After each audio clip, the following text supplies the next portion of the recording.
अस्सलाम वालेकुम दोस्तों, ਅੱਜ ਅਸੀਂ ਬੜਾ ਖਤਰਨਾਕ ਚੈਲੰਜ ਖੇਲਣ ਲੱਗੇ ਆ। ਸਾਰਿਆਂ ਦੇ ਅੱਖਾਂ ਤੇ ਅਸੀਂ ਪੱਟੀ ਵੱਲ ਦਿੱਤੀ ਏ। ਇਹ ਤੇ ਸਾਰੇ ਧੱਪੋ ਧੱਪੀ ਹੋ ਜਾਣੇ ਹੁਣੇ। ਜਲਦੀ ਕਰੋ ਬੜੀ ਕਾਲੀ ਮੈਨੂੰ ਮਾਰੋ। ਗੱਲ ਸੁਣ ਲਵੋ, ਤੁਹਾਡੇ ਰੂਲ ਤੁਹਾਨੂੰ ਦੱਸ ਦੇਵਾਂ। ਠੀਕ ਹੈ, ਸਾਰਿਆਂ ਦੇ ਅੱਖਾਂ ਤੇ ਪੱਟੀ ਵਲੀ ਹੋਈ ਹੈ, ਮੇਰੀ ਵੀ ਵਲੀ ਹੋਈ ਹੈ। ਠੀਕ ਹੈ ਨਾ? ਠੀਕ ਹੋ ਗਿਆ। ਠੀਕ ਹੈ, ਆਪਾਂ ਸਾਰੇ ਇੱਕ ਦੂਸਰੇ ਨੂੰ ਕੁੱਟਣਾ ਹੈ ਤੇ ਇੱਕ ਦੂਸਰੇ ਤੋਂ ਬਚਣਾ ਵੀ ਹੈ। ਠੀਕ ਹੈ ਜੀ। ਜਿਹੜਾ ਹਾਰ ਮੰਨ ਗਿਆ ਐਂਡ ਤੇ, ਹਾਂ ਠੀਕ ਹੈ, ਸਾਰੇ ਜਣੇ ਉਹਨੂੰ ਜੁੜ ਜਾਵਣ। ਠੀਕ ਹੈ ਠੀਕ ਹੈ ਜੀ। ਰਿੰਗ ਚ ਬਾਹਰ ਨਿਕਲ ਗਿਆ ਉਹਨੂੰ ਜੁੜ ਜਾਵਣ। ਓਕੇ ਹੋ ਗਿਆ। ਠੀਕ ਹੈ ਜੀ। ਪਤਾ ਕਿਵੇਂ ਚੱਲ ਸੀ ਰਿੰਗ ਚ ਬਾਹਰ ਗਿਆ? ਚਲ ਉਹ ਤੁਹਾਨੂੰ ਮੈਂ ਦੱਸ ਦਿਆਂਗਾ। 1 2 3 ਗੋ।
ਕੀ ਹੋਇਆ ਜੀ?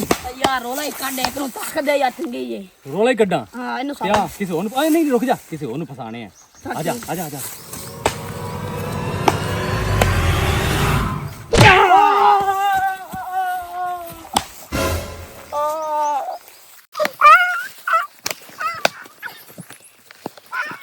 ਕੀ ਹੋਇਆ ਤੈਨੂੰ? ਕੀ ਹੋਇਆ? ਮੈਨੂੰ ਕਿਸੇ ਨੇ ਪੈਪ ਮਾਰਿਆ। ਕੀ ਹੋਇਆ? ਪੱਟੀਆਂ ਲਾਓ ਯਾਰ, ਸਾਰੇ ਆਦੀ ਦੀ ਪੱਟੀਆਂ ਲਾਓ, ਪੱਟੀਆਂ ਲਾਓ। ਆਹ ਵੇਖੋ, ਏ ਤੂੰ ਪੈਪ ਮਾਰਿਆ, ਮਾਰੋ ਇਹ ਸਾਰਿਆਂ ਨੂੰ।